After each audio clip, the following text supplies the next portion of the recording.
Joy, thanks. The Jacksonville Sheriff's Office is still trying to identify a man found shot to death in the Sherwood Forest neighborhood last night. News4Jax reporter Ann Maxwell has been speaking with neighbors there today, and she joins us live from Bristol Avenue.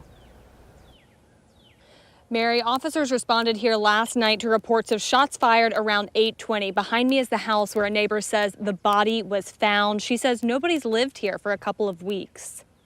Norma Davila says she arrived home last night to find Jacksonville Sheriff's officers on her usually quiet street. We go to work, come home, we might say hi, someone passing by, but other than that, don't really have a lot of anything on this street.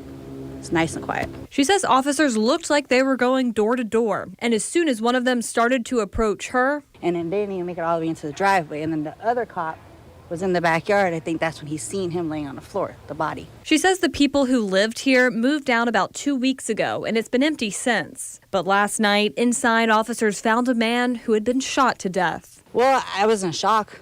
And I kind of still am. According to News4Jax's records, homicides and murders are up so far this year in Jacksonville, with 59 homicides and 49 murders compared to 52 homicides and 40 murders at this time last year. AJ Jordan is with community advocacy group Mad Dads. It's just a bad cycle for our city. Some of the recent killings have been shockingly brazen. Saturday afternoon, a man was gunned down standing at a food truck off Edgewood Avenue West after police say 5 men approached him and fired more than 40 rounds. On May 1st, Tata Smith, a mother of 4, was killed at a gas pump on Lim Turner Road. A witness told News4Jax they heard 50 to 70 shots fired. She may not have been the intended target. And they could have hit anybody. It could have been not only him, but other people injured in that. And that's why it's so important that our community speak up and get engaged in this process of getting these individuals off our streets.